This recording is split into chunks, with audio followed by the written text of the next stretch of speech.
Welcome to the Melting Pod, stories about our dysfunctional immigration system and where we go from here. As your co-hosts, we've served inside the federal government for 2 decades and 4 presidents of both parties. I'm Claire Trickler-McNulty, and I focus on ICE and immigration enforcement. I'm Amanda Baran, and I work mostly on humanitarian-based immigration and immigrant women's issues. I'm Doug Rand, and I focus on work-based immigration and U.S. citizenship. You know what America really needs? You know what people are demanding is to spend even more time getting into the details of all of the brutal choices that Biden and his administration had to make when it came to the border throughout those 4 years. If you're coming to us for the first time, know that there's an entire episode of Border Part 1 that is recommended but not mandatory listening before this episode. We're going to dive in midway through the Biden administration, pick up where we left off.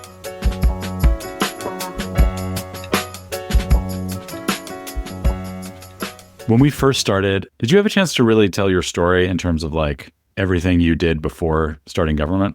Who are you, Charanya? Why are you here?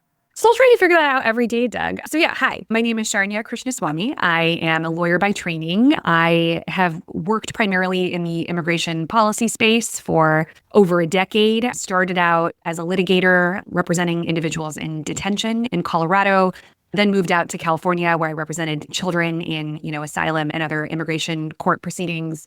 And then made my way out east to work for the UN Refugee Agency, where I helped lead our refugee status determination work in the Caribbean region during the start of the Venezuela refugee and migrant exodus.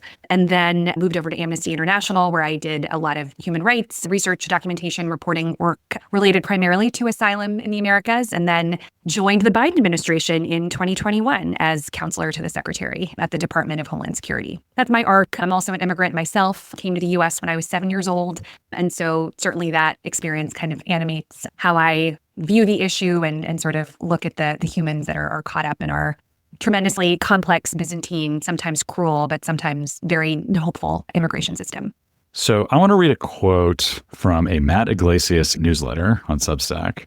Let me back up for a second. Matt Yglesias, for the umpteenth time, is writing about how the Biden administration was destroyed by too many people crossing the border, and why didn't they just fix it, and who's the villain in the story, and who kept it from being fixed, right? This simplistic and very wrong-headed narrative. And so he quotes unattributed, someone broadly familiar with the situation, whatever that means. And this is what that individual said, that's quoted at length. The answer is there is no guy, and how this unfolded tells you a lot about how Biden White House and Dem Party Borg operates. Default is to give the policy demanders in each area what they want for coalition management. The chief of staff was more explicit in his thinking and strategy on this than most operatives. No one was there to say no. All the Latino staffers were woke.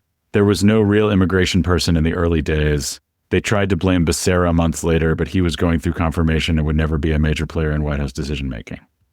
I find this quote, well, I'm not going to say how I find it. How do you find that quote, Charanya, from this nameless individual who supposedly knows what they're talking about? Wow, I had not heard that, but wow, okay. So the thrust of this anonymous official's thinking is that there was no one person, but the chief of staff was giving every interest group what they wanted. Yeah. There were too many woke Latinos in the... Yes. Yeah, Yes. ruining immigration policy in a slightly racist note. Wow. I wouldn't say slightly. That's so right. offensive when so many different... It's like the dimensions of the offensiveness are just like, I'm just like sitting with that. Oh my God. I don't know what White House this anonymous official was working in, but it was certainly not the one that I interacted with. I'll just say that. I think if anything, it was, as we've talked about ad nauseum at this point, we kept the harshest border restrictions in place. There was a concerted sort of agenda that had been drawn up about all the things we wanted to see get done to make the immigration system work better, like reducing the backlog, that woke idea. Making sure people get decisions faster, that, people are able to live in stability with their families, those sorts of things. But I think there was definitely a border first approach to all of this. So I don't even know how to begin with how wrong that was. But I do think there's something really pernicious about the idea that anyone who came from any kind of an advocacy background or who just was not white was somehow not able to work on this issue impartially. And I do think that that is a really harmful aspect of working on immigration policy. Like, I think there was a sense there were people who were just like too close to the situation and like couldn't be unbiased. And like the unbiased person was like a person who had limited to no previous background on the issue and could just kind of look at it as like a problem to be solved, sort of devoid of any kind of moral or values-based or human considerations. What is interesting to me about that quote is like what it says about the person, the author's psyche. They were like, oh yeah, they were just like a bunch of brown people who just couldn't like keep their own feelings out of the issue and therefore weren't able to like get hard and real on this thorny policy issue when nothing could be further than the truth. We failed to listen to the experts and we found ourselves in this mess. I think everyone loves a narrative, a Hollywood narrative of, my methods may be unorthodox, but I get the job done, right? The kind of like Dirty Harry, like, Sure. Sometimes you just gotta be, like willing to do the hard thing. And like, I think the value of a lot of things are valuable about your story, but it's like, no, it's not like, well, everyone knew the right thing to do, but we just couldn't do it because we were too soft, right? And whenever someone was brought in to supposedly clean this up, I'm using that in air quotes, it's not like they fixed it. And also like, the idea that the default is to give the policy demanders in each area what they want. There's so much ink spilled right now about like, oh, the groups, everyone give the groups. Look, I'm not saying that there shouldn't be a reckoning in like how to manage stakeholder interests that are sometimes in tension with each other. But like, has anyone who says that asked any of the quote unquote groups in the immigration space, like how much they quote unquote got at any point in Biden administration? Like that's your like we I need think the groups would like to have a word with it. Yeah. Like, They demonstrated anything they got. Yes. I mean, no question. Even the like signature initiatives that I think were meant to be humanitarian, but also create like fairness and efficiency came under so much criticism from those groups. The idea that the quote unquote groups walked in with like a laundry list of things, we were like, okay, yes, sir, like let's get it done, could not be further from the truth. But I do think, Doug, one thing we really struggled with was managing stakeholder feedback and making them a part of the process. That I think is just a big challenge. And we've talked a little bit about communications and like smuggler misinfo, but also just like the concern about leaks and the leakiness of the early days and how that made it really tough to consult meaningfully with folks on the outside who were experts. That I think was just an ongoing challenge. So if anything, I think there was a lot of fear to talk to a lot of groups about what was underway because of, fear that would end up as an anonymous quote to some journalist or what have you. Right. For those who aren't addicted to punditry, the groups is shorthand for progressive advocacy groups on any given issue, including but not limited to immigration. Yeah. And I do think there's also this like a lot of people will criticize the groups for, we like use that like special voice when we talk about them, for like not being able, like all they wanted was just like let everybody in and like no processing. And that's also, I think, does them a lot of disservice. Like a lot of them have been thinking really meaningfully about things like alternatives to detention and humane and safe removals and how to make an immigration system that works for people that they see and work with day in and day out. And I think that that's actually such an important perspective. And so this idea that they were just like, we're not going to tell you, I think there was almost this like gotcha, like, okay, but tell us, who do you think should be deported? And I think they rightfully were like, let's talk about all the flaws in the system that make it so hard to answer that question. And instead, they were derided as being just like living on another planet. And so I think that is just such a harmful way to look at the issue and really does a disservice to their expertise, which we desperately need.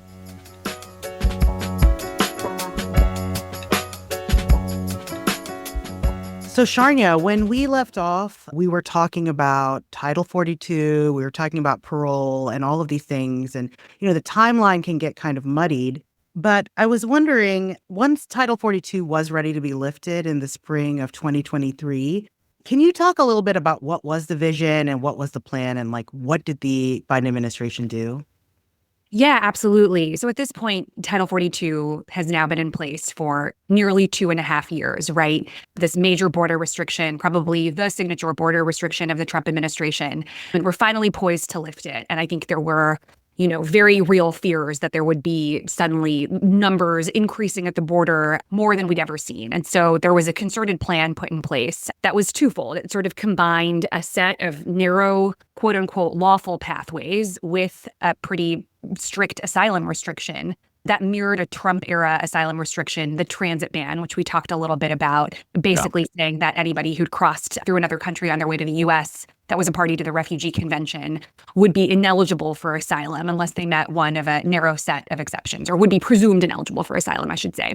And so it was a combination of a pretty strict asylum restriction that really mirrored a Trump-era policy with a series of permission structures, including parole, which, as we've talked about, is basically like temporary permission to come to the United States, as well as a CBP-1 appointment system. And this was basically where an intending migrant could essentially ask for an appointment to present at a land port of entry and say, hey, I'm here, I want to be placed in an immigration process, likely to seek asylum or another form of relief for which they might be eligible. And so really this was meant to sort of signal the border is not open. There is now this restriction on asylum that is pretty severe, and there are these narrow pathways. That was what was meant to distinguish this policy from the Trump-era policy, which was like a blanket ban. And this was supposed to be, yeah, there's a ban on asylum, but there are these narrow pathways to come to the United States. And it is our Oh, I see. Because, I was curious about that. It's like, I remember at the time, the Biden administration came out with this transit ban, and people were saying, but that's just the same as what Trump did. And some Biden officials were like, no, it's so different. And whether we split hairs about whether these two rules are different, the big difference, it sounds like you're saying, is there was a way to come through the ports of entry. The idea was like really, really strict and harsh if you cross the border without permission between ports of entry. But if you wait your turn, and can we talk about what is a port of entry? Like, where are we talking about? Yeah, so ports of entry exist along the land. So airports are also ports of entry for the most part if they have international flights. So there are airports of entry and land ports of entry. And this is where you might see, if you've seen the cars coming in, lining up on a bridge to come to the United States, that's a land port of entry. You can also physically walk up to a port of entry where you're inspected by a Customs and Border Protection official to see if you have permission to come to the United States. And so when we talk about a port of entry, now going back to sort of 2020 and kind of the transition team, which I wasn't on, but I remember kind of a key goal of theirs was, how do we channel migration to ports of entry and away from these irregular crossings? We talked a little bit about Del Rio and about the strains on the system when people are crossing in these dangerous, impassable, unpopulated parts of the country, and just, the terrible implications that can have for everybody. And so there was an interest in channeling migration to ports of entry to the extent that that was possible. The challenge was that Title 42 applied both at and between ports of entry. And so we had this policy in place, right, for 2.5 years, where even if you showed up at a port of entry, you would be turned back because of Title 42. And so slowly over the course of the 2.5 years Title 42 was in place, we started to put in place limited advance permissions where people could show up and say, I am in fear of my life in Mexico. I'm seeking access to a U.S. immigration process. And in very narrow and limited circumstances, some people were let in with that advance permission. And so CBP-1 kind of built that out. I want to make a tiny sort of wonky point here. There's long been people who've shown up to ports of entry to ask for asylum. And historically, back in Obama time, you showed up at a port of entry and you asked for asylum. You were often put in detention. And the only way you could be released from detention would be to be paroled out of detention. Whereas if you had been encountered in between the POEs and you were detained, you would be eligible for a bond. So there's an old policy from 2009 that basically required a parole determination for these people that had entered at a POE and were seeking asylum and were put in detention. So they would also have an opportunity for release. I'm just trying to say that even though, there's been fluctuations, there's a very long multi-decade history of people seeking asylum, both at the ports of entry and in between the ports of entry. And at the POEs, in past administrations, they did try this process called metering, which is actually coming back up again now. And that's where CBP would limit the number of individuals that they would allow in per day. So at, say, a certain port, they might say, we're going to take in the first 40 people who come up and the rest you have to just stay in Mexico. It certainly led to a lot of problems because people were staying in Mexico for very long periods of time as the populations built up.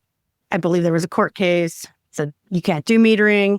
That wasn't challenged, but then I believe the Trump administration has just brought that back up, or the Supreme Court just brought it back up and says they're going to review it this year to look at the legality of if people are stopped basically prior to entry, so before they come into the port, is that acceptable to basically make them wait? And does that basically not put them in the space where they could lawfully seek asylum? It's just something that is going to be an interesting decision that will impact this that is somewhat related. Yeah, Claire, I'm so glad you brought that up because actually has profound implications for the future of the right to seek asylum at the border at all, like depending on what the Supreme Court says about when and where the right attaches. So that is definitely something that we know we'll all be closely watching. So the Biden administration rolls out this app called CBP1 as part of the strategy. What was the wrap on this, both upsides, downsides? How did people react? Yeah, I think it was certainly controversial. It was an innovative idea. I think there was a lot of criticism about the idea of asylum by app, right? Like you're basically enter this lottery and some people win it and some people are able to come in and other people don't, despite, the strength of their claim, the reasons they might be fleeing.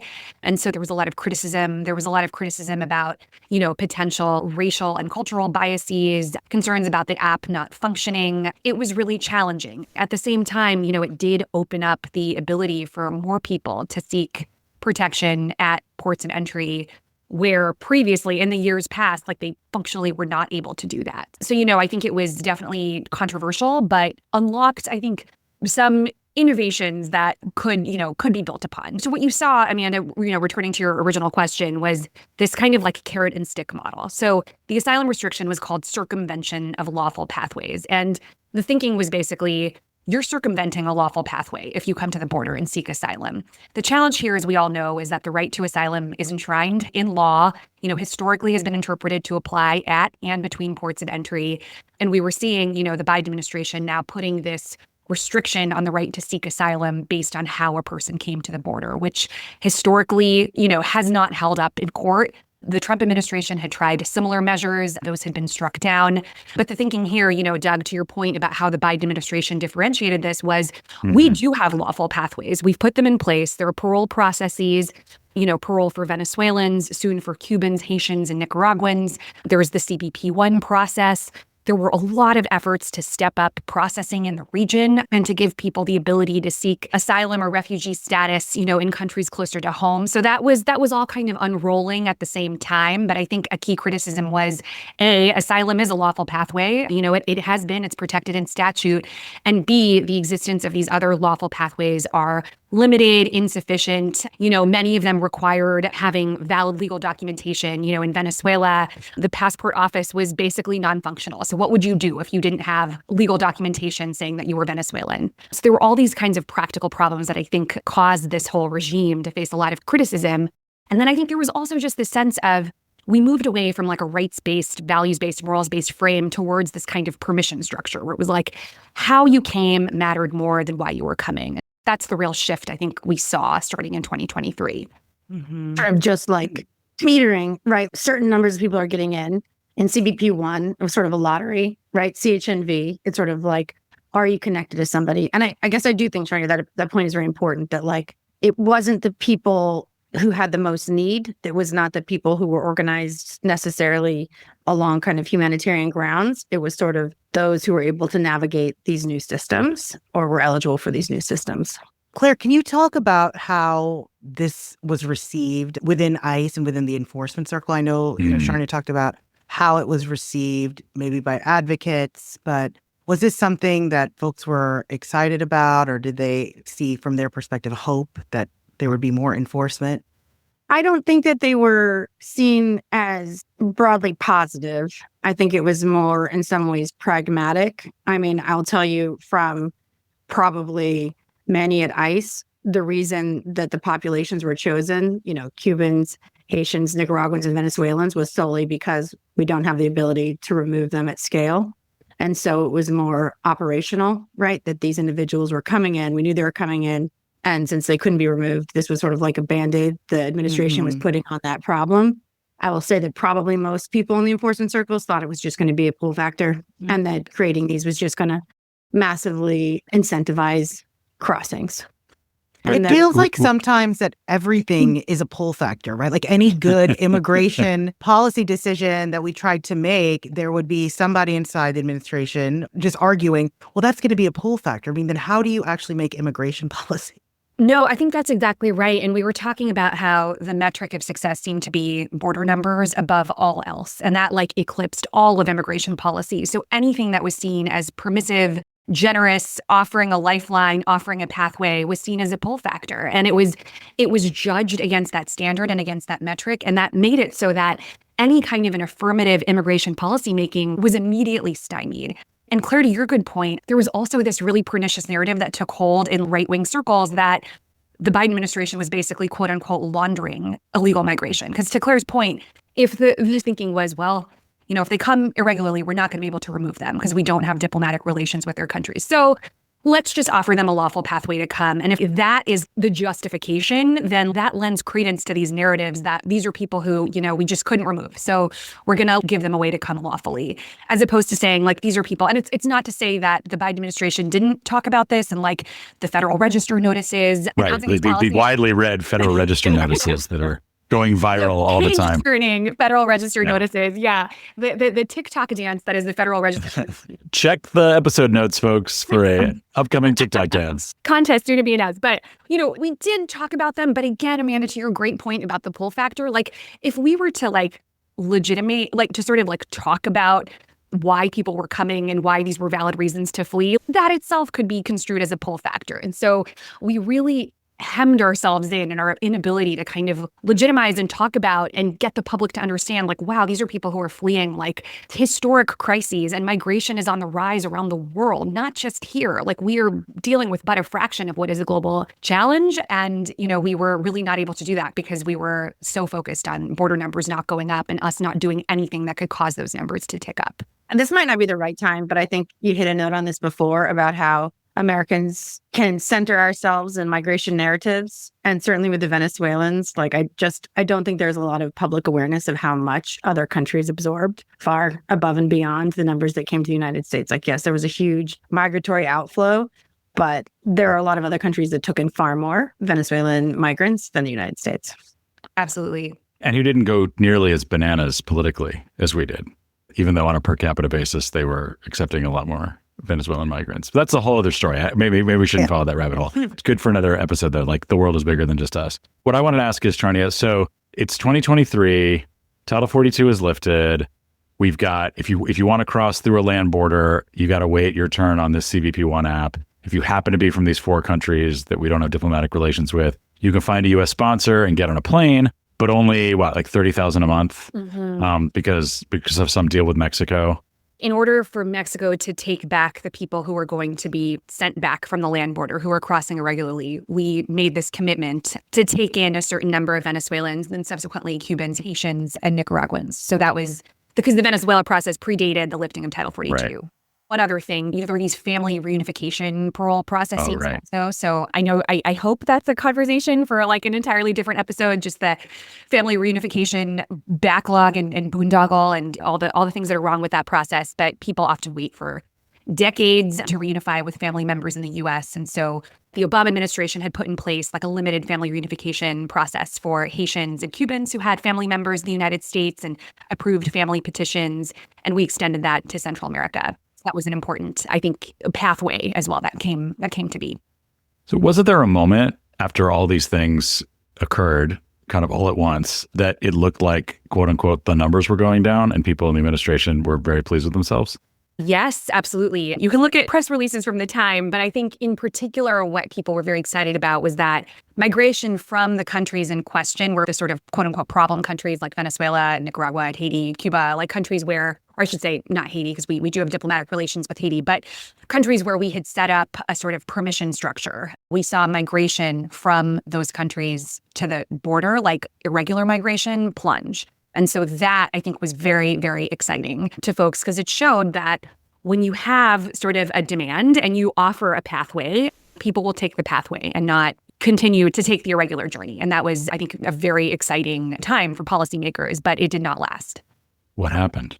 Yeah. So I should just know I was on maternity leave for a good chunk of 2023. So I was snuggling my sweet baby as a lot of this was happening. But in late 2023, we started to see border numbers creep up. We also started to see an increase in this cynical political stunt that Governor Abbott, unfortunately, the governor of my great home state of Texas, put in place, which was basically to create chaos. And in his words, quote unquote, bring the border to the interior and to all these like lefty cities who, embrace migration. He was like, well, I'm going to give you like a taste of your own medicine, I think was basically his, I'm paraphrasing. Don't never try to crawl into Greg Abbott's brain, but that was, I think, the gist. And so he started basically running these buses, purposefully not coordinating with cities like New York, Chicago, Boston, Denver, et cetera, and saying, hey, recently arriving migrants, like, let's put you on buses. And I think a nuance to the story that's a little bit lost is that at one point, I understand Texas was specifically looking for non-citizens who like didn't have parole and couldn't get immediate work authorization. Like they were trying to find those folks who were basically going to need shelter and services to just like exacerbate the problem as much as possible. And, purposely didn't talk to officials despite their attempts to talk to him. And he was like, no, like, I want this to be like maximal chaos. And I think another thing the administration gets a lot of criticism for is like not having seen that threat for what it was and that weaponization of migration for what it was. So that was happening. And then numbers started to creep up because we haven't even really touched on this. Enforcement south of the border is like a plank of, U.S. enforcement policy. And, I've talked to folks who think like that is actually the most salient factor. Like by the time a person has come to the U.S.-Mexico border, like that's not a person who is going to be deterred. Where the deterrence happens is in the region. And, I have seen some of these facilities in Mexico. Like I would challenge anyone who thinks enforcement is not harsh enough to like go look at some of that and see how these things unfurl. But the Mexican Migration Agency basically started to run out of money towards the end of 2023. And so they were not doing enforcement south of the border. And we started to see numbers tick up and up and up and up and up. And this, I just want to emphasize, is despite the fact that we had in place what was then the harshest asylum restriction that we had put in place, an asylum restriction that, again, like mirrored, was like a kinder, gentler, but ultimately was a version of a Trump-era asylum restriction. Just to double down on that, we had also increased individuals in immigration detention. They were trying to put most people in expedited removal. They were trying to maximize people going into custody. They were putting people into custody and trying to move them out directly, even from CBP. I will say this, having worked over for a long time, the numbers in December 23 were staggering. We hit 10,000 a day. It was clearly beyond anything that we'd ever encountered before. Yeah. And just terrifying from like a life and safety perspective. Those are big numbers. The fact that that was happening against the backdrop of this asylum restriction and these measures just sort of shows like there is so much about the border that is beyond the U.S.'s control. Like Mexico running out of money to enforce migration south of the border, that's not a thing I think people cite when they're like, wow, the border numbers were so out of control. It was because, Biden was so lax. It was like, no, at this point, Title 42 had been in place. It got lifted, was replaced with a harsh asylum restriction. And yet still we saw numbers reach their high watermark in late 2023. That happening. And then on top of that, the Greg Abbott migrant busing stunt, all happening at the same time. So people are hearing these like terrible headlines about numbers at the border, and then they're seeing scenes of chaos and disorder via these buses that were coming to big cities in the Northeast and, out West. The right-wing propaganda machine also highlighting any criminality by somebody without status. You're getting like constant feeds of anybody breaking the law. So they're just trying to weave in this like migrants and crime narrative that starts really picking up. So here we are. It's the end of 2023. As Claire said, I want to use the word accurately, unprecedented, even compared to the 90s, like unprecedented number of people coming to the border per day. And so at this moment, the Biden administration decides to enter negotiations with Congress to try to change the law. That's right. That's right. So basically at this point, for the past nearly 2 decades prior, the sort of Democrats' stance on comprehensive immigration reform was we are going to combine, tough border measures, a crackdown on the border, because the border's always been viewed as this like problem, and irregular border crossings have been viewed as this challenge, with legalization for the, nearly 11 million in the interior, or, at a minimum for like DACA recipients, essential workers, mixed status families, you name it. So it was like this combination of we're going to do this harsh thing at the border, but we're going to combine it with generosity and sort of the regularization we all know should be the case for the folks who are kind of like American in all but name, right? And that had been kind of just like the prevailing thinking. And, I think that bill had passed the Senate in like a couple of iterations in 2007 and 2013. And now we have a Democratic president coming to the table saying, I want you to tighten up asylum restrictions, not a peep about legalization, not a peep, about regularization for folks or pathways or anything. It was all about restriction, with, I think, the important exception that there was an interest in lifting the 6-month ban on seeking work authorization for asylum seekers. This was a kind of like an interesting piece of this whole challenging puzzle, was that asylum seekers can't, under the law, seek work authorization until they've been in the country for 6 months. And this was a huge challenge for folks who were coming to the interior. And, we had like mayors and governors saying, like, why is it that a person just like can't get on their feet sooner? Like, why does the law prohibit that? Because it would be a pull factor. Ding, ding, ding. When the law was designed, which you should talk about, the idea was that they would have their case resolved within 6 months. It was only if there was like an undue delay, right? There was like something had gone in your case or something that had gone wrong that meant your case took more than 6 months. And because of that, the government felt bad for you and you would be able to get employment authorization finalized. But now, nobody has their case fully adjudicated within 6 months. So it's more of just like, you just have to wait. You're lucky if it's 6 years. An extraordinary experience that it takes more than 6 months. Yeah. That said, though, Claire, I do think there was this sense that people were coming to the U.S. just to work. And so they were wanting to crack down on that. And I think, Doug, you are right that they were like, the ability to work in the U.S. is this pull factor. So like, let's crack down on it. And we were seeing the counterproductive and harmful effects of that in 2023 when we were like, yeah, sorry, we know you have all these people who are in shelters, but like, yeah, sorry. And we know you have jobs that you desperately need filled, but like, it's going to take another 5.5 months before they can work authorization. And I raise that just to say, like, this allergy to things that are perceived as pull factors can have really terrible ramifications for our policymaking. And I think that like work authorization arc put that into high relief for me. So when you heard that these negotiations were starting between high-level Biden people and a bipartisan group of senators to try to, quote unquote, fix the border through asylum changes, did you think, setting aside what you thought about the merits of it, did you think it was going to happen? So they did have a Republican co-sponsor, Senator Langford, right? And then Senator Sinema, who I think had gone independent at that point, and then Senator Murphy. So yes, they had support from across political parties, or so it seemed. I do think it was a very earnest effort to negotiate. And it kind of seemed like if this is the admin throwing their weight behind this and there's a Republican senator who's like all in, it seemed real. And certainly the hours that were spent on it seemed real to me. I don't know, Claire, what you think from your perch. Yeah, let's do round robin. Claire, what did you think? I mean, I always thought it was just essentially a messaging bill, like a kind of a political, like, look, we're willing to do this. And if you don't, I thought it was more political than realistic. I will say that the people that worked on it, which was a small circle, worked on it a lot. And I think they were under the impression it was going to happen. So I think they were genuinely operating under a feeling that it would happen. But I would say I always thought it was functionally messaging. It's interesting to me that you think that, Claire, like that it was messaging, because I could sort of see how in certain political circles, it was like, you got to do this. Like, you got to show that you like really seriously are taking the border and wanting to like get it under control. But it was one of those messaging things that seemed like it was actually going to happen and have really profound, life-altering due process humanitarian consequences for people. So it was just kind of like the worst of both worlds in the sense that it was pursued as maybe a messaging thing, but like with these like dramatic changes to the asylum system. Yeah, once those are on the table, it's harder to take back. And you're offering like there's no ask, right? So these used to be like the trade-offs that the Dems would make in exchange for the better humanitarian, fairer vision that we wanted to see. And instead we were just like, okay, take all the things and we're not going to ask for anything in return. That's like a little bit how it felt to me. Right. Amanda, what did you think when you heard about the negotiations? I was not in government at the time. I'd left at that point, but I did not at all think it was going to happen. And it honestly, I was a little amused to hear that people were very earnestly thinking it would happen, because I did not think there was any sort of incentive for Republicans to solve this problem. Right. Right. Especially in 2024 when there's an election happening, right? Like that is what Donald Trump was running on.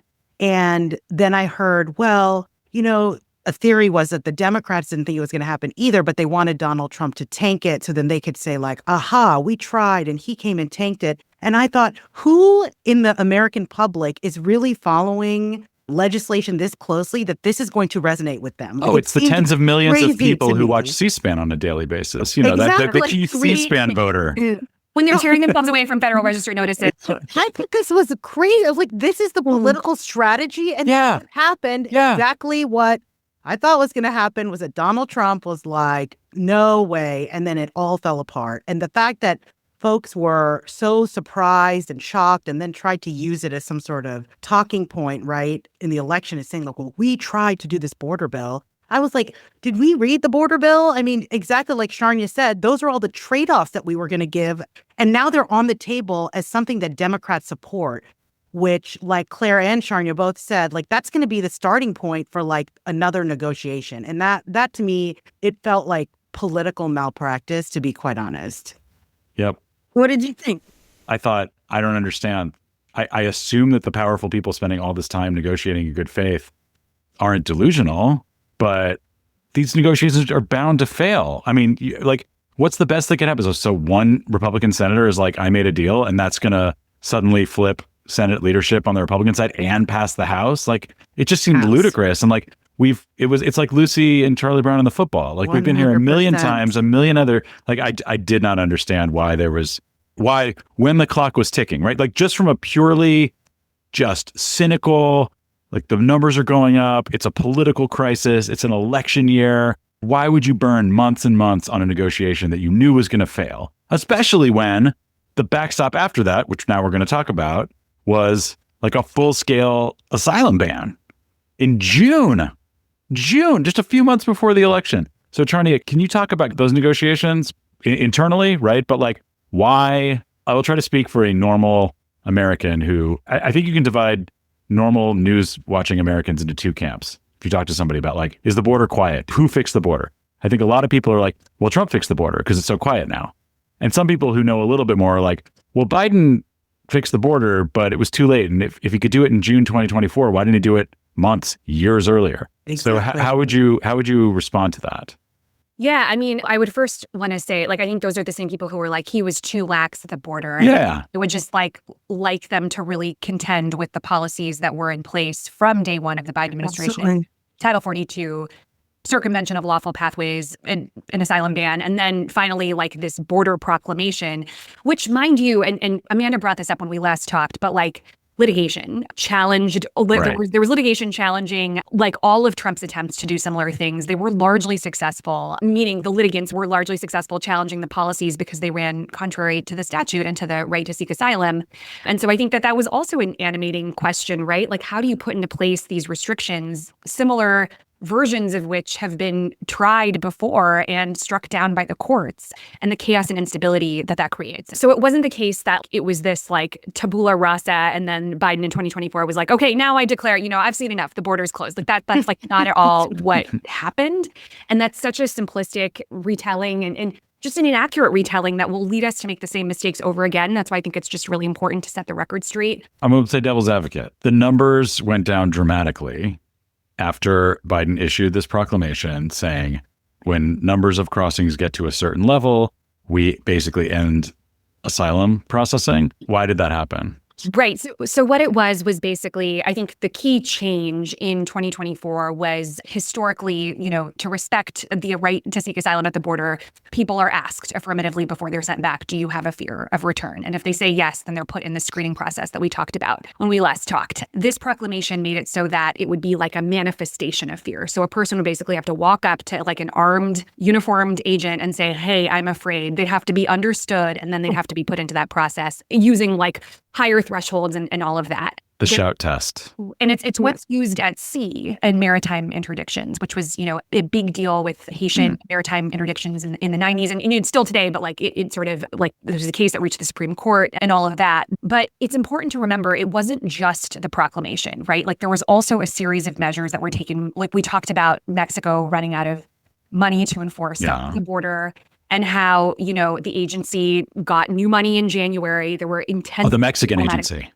There were intense diplomatic negotiations in the early part of 2024. There were also, again, a number of concerted efforts to create and put in place lawful pathways, safe mobility offices, which were these like offices in region to process people who were seeking protection.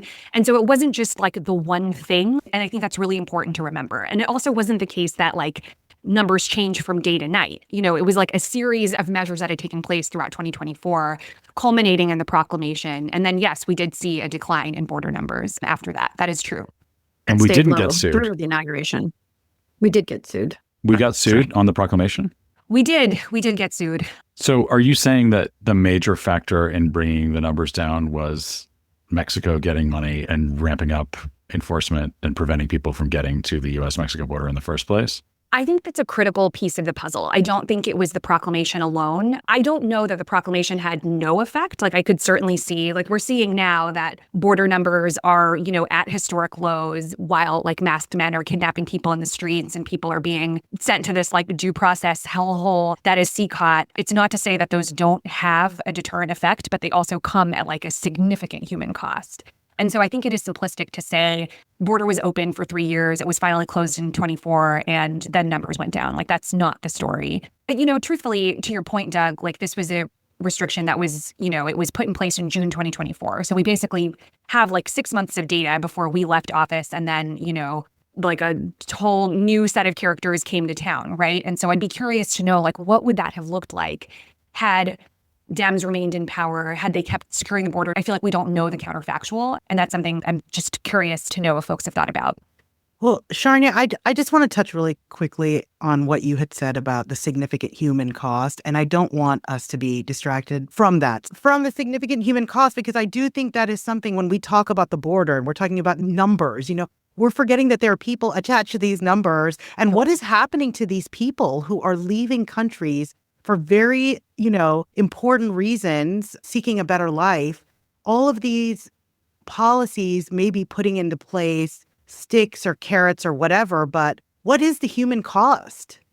I mean, I think about people who, first, what it must take to undertake this journey. It's not something you do because you're like, oh yeah, let's just leave everything I've ever known to traverse this hostile terrain and end up at this place where I'm probably going to be sent back. I would say, like, that's not a decision. And it's like not a decision that people take lightly. I think they're forced. And so that is why we have in place these measures to protect people who are fleeing grave harm. I think there's also this sense that our like U.S. policies can serve as a deterrent. So when someone's like, oh, well, they ratcheted up that presumption. So like now I'm only eligible for withholding of removal. And it's like the reasonable probability instead of a reasonable possibility. And like, that's just not, like, I am very hard pressed to think that is something that has any bearing on somebody's calculus.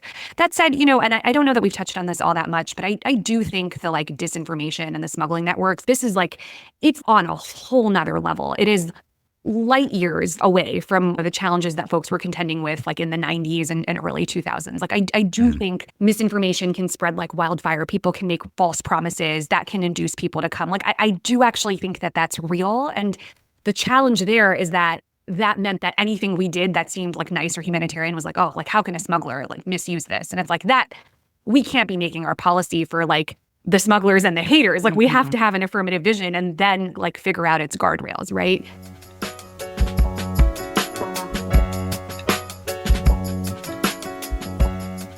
That's a really good segue. So let's pause for a moment. We've been on a long journey to talk about the border under Biden. And clearly there's a struggle right now in the public, in public forums, and within former government circles of like, how do we learn the right lessons? And there's huge disparities in terms of the lessons people think we should learn. So I want to ask you, since you lived it, imagine there's a new president taking office in January 2029. And imagine, just to make it semi-realistic, they have no chance of getting new laws through Congress or money through Congress, right? Assume that Congress is deadlocked, but there's a new president with new priorities. How would you say this president can succeed where the Biden administration failed? Yeah, I mean, it's a question that keeps me up at night. I know is animating a lot of discussion, and you're absolutely right. I think people are completely like in opposition to one another about like what went wrong and what needs fixing. It's like that old joke about everyone agreeing that immigration policy is broken, but they disagree on which parts are broken. I feel like we're living a version of that. I think the key challenge is something we touched upon a lot, which was that we really hewed to the Trump administration's frame of what success and failure look like in immigration policy.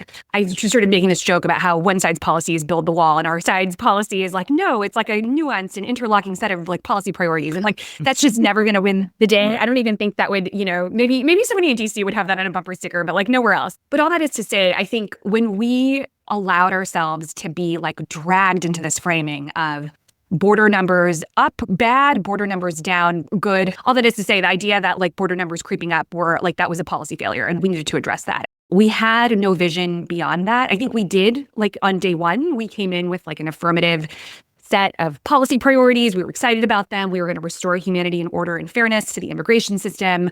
All great. But then we went running scared from those policies as soon as we saw the border numbers creep up. And so what I worry about and what I really don't want to see in 2029, if, we're lucky enough to have a democracy and, occupy positions of power again. Yeah.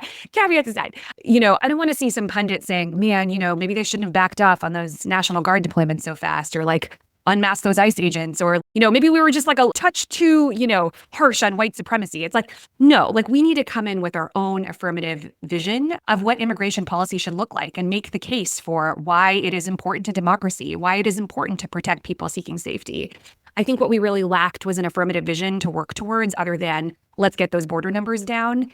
So we found ourselves in a frame where we were always going to lose because, again, when one party is openly embracing and espousing white supremacy and we try to do anything other than that, we're going to be perceived as the nicer party on immigration. And, I think the border dynamics are a part of that. I know you guys are going to talk about this on your podcast, but the border is such a small part of our immigration story and our immigration policy. And we need to not let it eclipse all of the other critically important facets like the labor shortage, the fact that 1 in 3 home healthcare workers is an immigrant. Like there are parts of the story that I think got so lost because we just got dragged into this border first frame.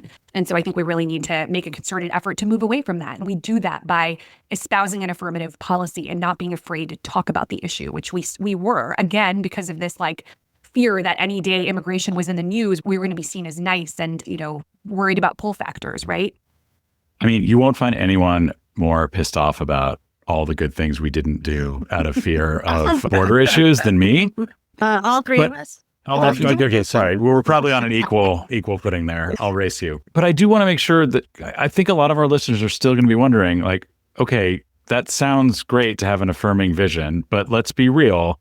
When 10,000 people a day and say they're all deserving of protection. Let's just stipulate, like, these are all people fleeing terrible things, but they're making it to the border somehow. And there's 10,000 people a day. And that's going to just poison our politics. It's going to make it incredibly difficult for any president in that situation to accomplish anything, let alone anything positive in immigration. Like, what's the policy solution? I know there's not one solution, but like, what's the policy strategy that was not undertaken effectively last time that can guarantee even the most kind of humanitarian, positive next president to know, yeah, but we're also not going to get 10,000 a day, right?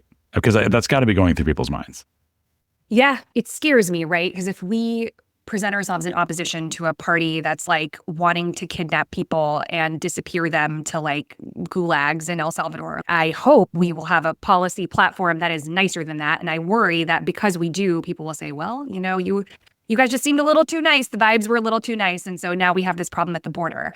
And so I do think that is going to be like, we should contend with this challenge that border dynamics may well change. There may well be pent up demand. Like that is all very real. I think the answer is we have to look beyond our border. Like the solution to the border is beyond the border. Like I think that's a key part of it. There's such an important regional, global component to all of this. And so if I were a Democratic candidate now, I would consider like having conversations with my counterparts in other countries and saying like, how are you, what's a way to deal with this that feels humane and fair, but also, projects a sense and a reality of order. I think that collaboration is so critical and also stands kind of counter to this idea of like America first, America only, which is not going to serve us when it comes to immigration policy. So I think that is a key part of it. And then I think another part of it is talking about all the other things that are at stake, all the ways that immigration touches other aspects of our politics and our policy.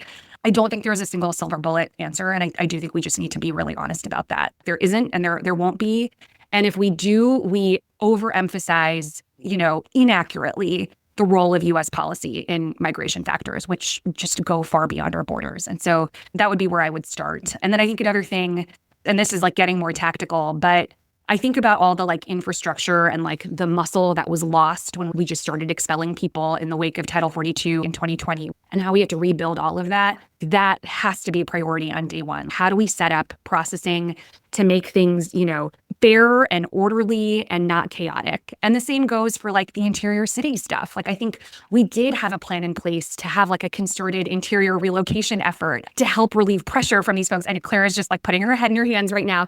But I raise this because yet again, this was another thing that fell victim to the pull factor narrative. Like we were so afraid to do this because it was like, oh my gosh, now people are going to think that they can get like a ticket to New York City if they come to the border. They could from Greg Abbott.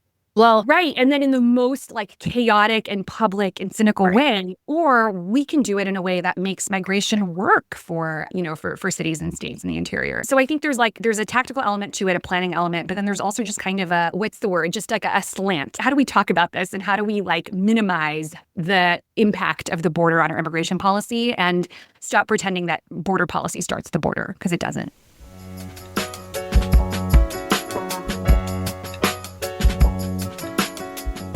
By the time someone gets to the border, it's too late to process them in a way that isn't incredibly expensive and challenging. It's not impossible, but it's kind of the worst possible scenario. But I see what you're saying. I see what you're saying too. I think it's a combination of all those things like Charanya was saying. I mean, I think one really good thing that the Biden administration did was those safe mobility offices. Yeah. Like, if we were able to have done that earlier and built them up more and, really thought through that more, I think that would have been wonderful. But I mean, there have been plans presented to multiple administrations about how you can build these processing centers that are welcoming, that process people and get them through, the system in an orderly way. I think the thing that we keep bumping into is that pull factor. If you build it, they will come. People don't want to do it because they think, oh, if you have these processing centers, then it's just going to be a huge magnet for people to come. And so I don't know how you can put forward this kind of affirmative vision can be made real when that is so pernicious and it's so prevalent in the thinking of people on the inside. But Claire, I would love to hear what you think. Yeah. I just want to make one point that I didn't really feel like I quite was able to make. And that was, and it's really echoing everything that Charanya said about how this is all so complicated. There wasn't a switch that could be flipped. That securing the border final rule in June 2024 was overturned by a court less than a year later. The reason we couldn't just do it was because it didn't really follow the law, which I think is where we started, which says you can seek asylum if you come to the border, no matter where you come. And I think that that's a part that, the public still hasn't really fully grappled with, this difference between what's in the law, what makes political sense, and then the 30-year inaction of Congress. And so we're all trapped in a bad system. And we have to be really, really, really smart. I think there were smart things done. I think to Sharonya's point, we're going to have to be extremely strategic and thoughtful on how we do this. But at the end of the day, we really, really, really need legislative change. We really need new pathways. We really need new options. We need to address the reason people come to the country. And when the economy is strong, lots of people come and they make the economy stronger, and there's ways that we can do that and support that are much more logical than the system we have now. Yeah. Yeah. I think this, the last 4 years felt like immigration was a thing that was happening to us. And instead, we need to talk about it as a thing that makes us, because it does. And I think we talk about the, inaction of Congress, but then again, the vision we presented was a border bill that just contained asylum restrictions, right? And so what is the vision? I feel like now is the time we get to do the hard work of what responds to the needs of cities and states in the US? What responds to the challenges of the border, the growing climate migration? My God, I think we didn't even touch on, but that looms large, right? So I think now is where we do the hard work of the planning and the ideating and putting pen to paper on that affirmative vision. You tell this story in such a compelling way from the entire arc of the beginning of the Biden administration all the way through to the bitter end. What I'm coming away from is this sense that I think a lot of people on the outside feel like, oh, well, the problem is that there was this one weird trick called sealing the border. And that one card was only played, and by the time they played it, it was too late. That's out there. I think you've rebutted that very effectively. But I do think there's the kernel of truth is that there was a lack of decisiveness at every point along the way. If we're going to do the asylum officer rule and have enough resources to process a ton of people at the border, let's do it. Well, no, that's fallen out of favor. We're going to try something else. If we're going to have these offices in other countries where people can safely apply for refugee status so they don't have to continue the journey to the border, let's fund those and resource them. But instead, it was just kind of a pilot and, was never really scaled. It didn't have a lot of an impact. And, I guess the other example would be, if people are showing up in interior cities without resources and without any plan, let's emphatically go in there, declare an emergency, surge resources to handle the situation, reduce the chaos. And that didn't happen. A lot of things were tried, but not in a decisive way. I think that's right. And we also did a lot of talking out of both sides of our mouth because we didn't want to be the Trump administration. And we were again, we were voted in after a historic racial reckoning and this just disgust at what was happening at the border and humanitarian catastrophe that had unraveled. And we were elected to fix that and to stop that. And so I think on the one hand, it was asylum restriction. On the other hand, it was but let's do a good thing. And Doug, to your point, not really following through on any of the things. And just your point about the one weird trick, to Claire's point, securing the border was enjoined a year after it was issued. Blocked by the courts. Blocked by the courts. And that's just another cautionary tale. And this is, I don't even really know how to, this is such a pernicious problem, running to the courts and trying to enjoin both the good and the bad policies. But I will say, if we try to hang our hat on something that is legally dubious, we risk that thing being enjoined and then having to deal with the fallout. And there's so much chaos that comes from that stop-start dynamic. So that's just another, challenging part of the challenging puzzle. It'll be a whole nother podcast.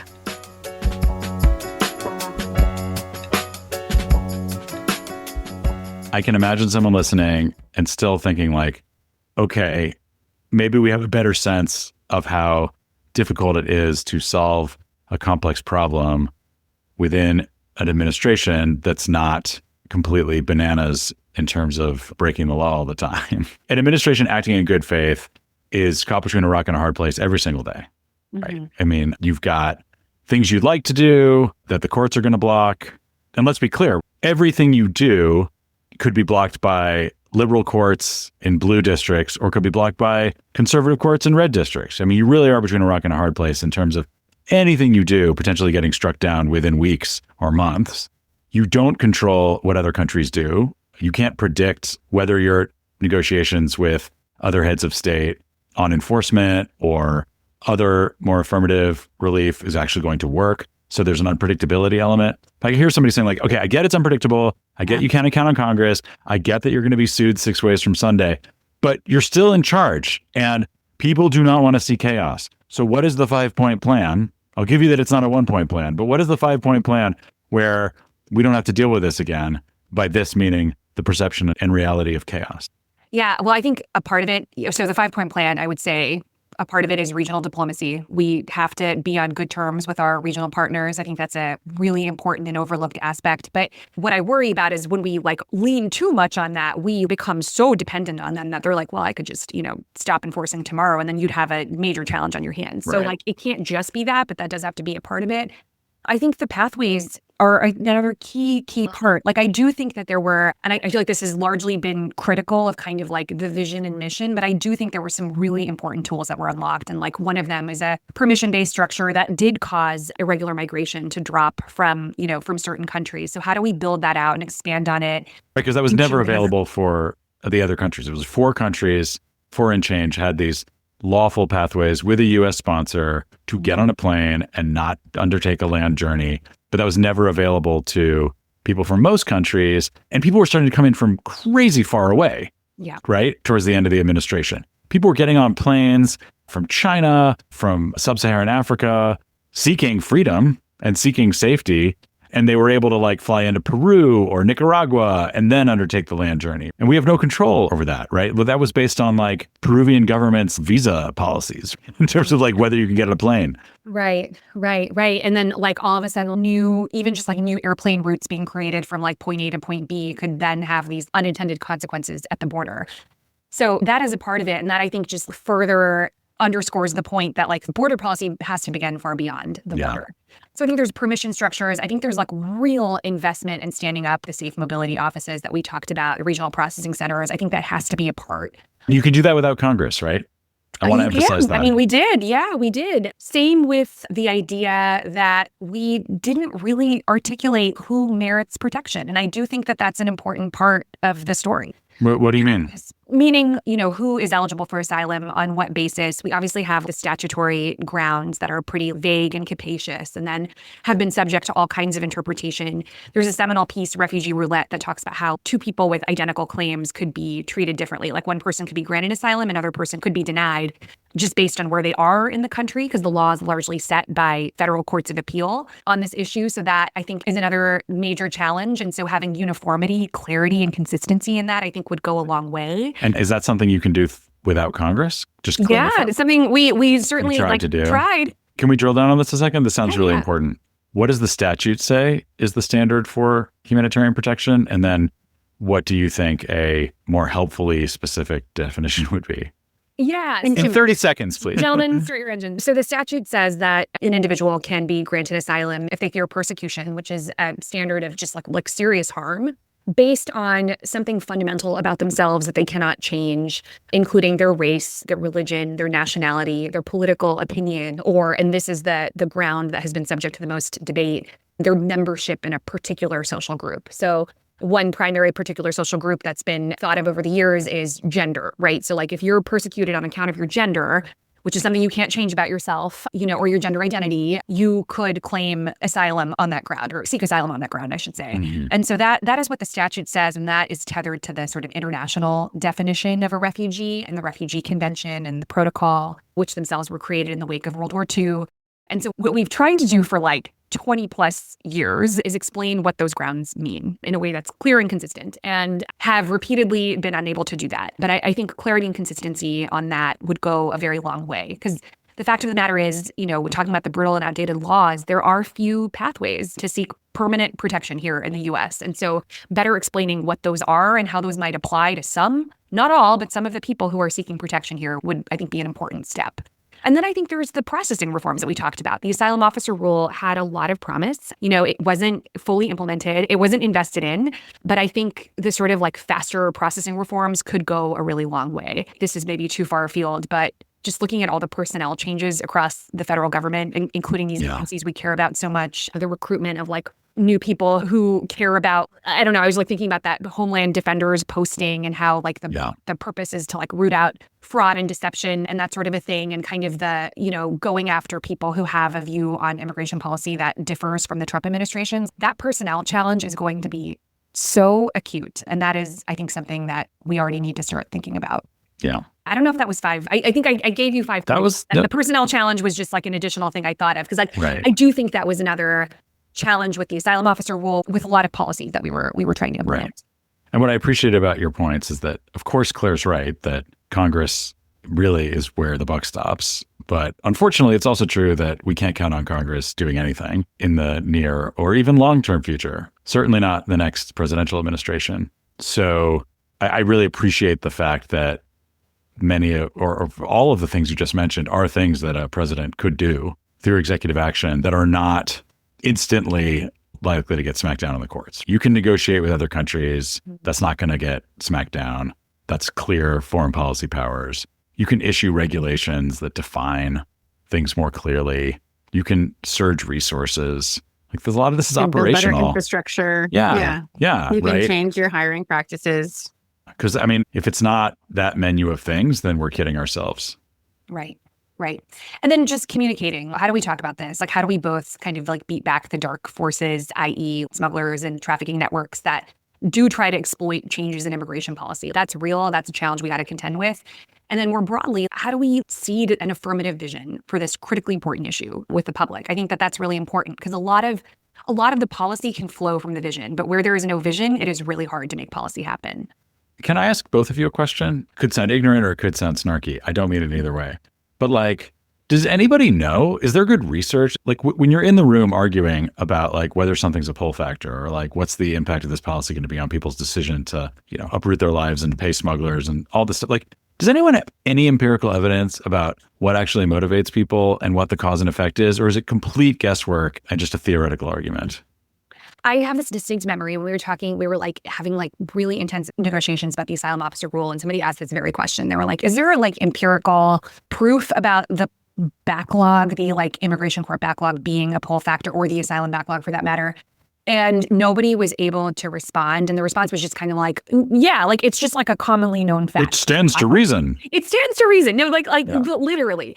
And I was like, yeah, that isn't something that we've talked about. And I have never had a client who saw the backlog as a good thing. Like I think they, if anything, just saw it as really harmful to their own, integration and certainty. And so I do think there's a lot of just like, there's like a sense. I will say, I remember this one, like we had a policy shift in how we treated pregnant and like postpartum women in, was it ICE detention or maybe it was CBP? Yes. What are the other? Yeah. We had a new ICE policy, but then there was also concurrent CBP. Yeah. Somebody shared, they were like, this is how this is being mismessaged by smugglers. And it was like, pregnant ladies, now's your chance, like come to the border.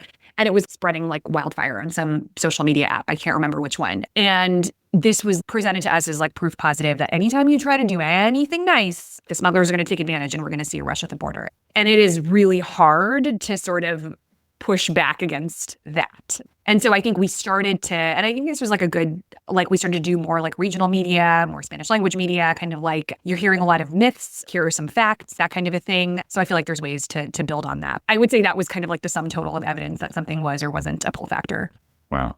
Maybe that's your fifth point of your 5-point plan is like, we have an entire State Department and all these other organs of government that are supposed to communicate with other people around the world. And like, were they at the table in terms of trying to communicate and try to, the smugglers have like all the money in the world and these like immediate financial incentives. And we've got like a bunch of rusty agencies that are used to doing like cultural exchanges, right? And like, news broadcasts, that's all really important. But like, we're bringing like, I don't know, like a stick to a gunfight, aren't we? When it comes to like getting good information to these populations. I think so. I think there was definitely a sense that we needed to be doing more in the region. And I do think the State Department was often a partner at the table. But I think building on that more and not letting that be a reason we don't do something. I don't think the answer can be, well, we can't do that nice thing because the smugglers are going to have a field day with it. I think we need to say, we know they are a threat. How do we neutralize that threat in order to like continue to see forward the policy objectives that are so important and will actually make the border and immigration policy writ large work better? I think there was a lot of fear and thus like some inaction. That's what I would say about that. We can't get scared away from our vision. I think that's kind of where you set, like if you have a vision and you stick to it, and then you can't let news stories or blips or like migratory surges move you away from a long-term vision. If I can just add that Charanya was one of the smartest and most thoughtful people that I worked with at DHS, really took to bureaucracy in a way, a lot of people get just sort of overwhelmed and don't know how to navigate it. And I think you really kind of decided to just roll your sleeves up and dig in and try to make things happen. And many of the things you worked on were too good to live, unfortunately, in Orly. Yeah, but like you really did a lot and you really were an absolute pleasure to work with. That is so, so nice, Claire. I could not say nicer things about you. I learned so much working with you on the subject of things that are too good to live. There was a running joke that I had like a reverse Midas touch. So like anything I worked on would just like turn to dust. So yes, was reputed for my reverse Midas touch, but learned a lot working in government. And, as hard and depressing as it often was, got to work with some really amazing people, notably you guys.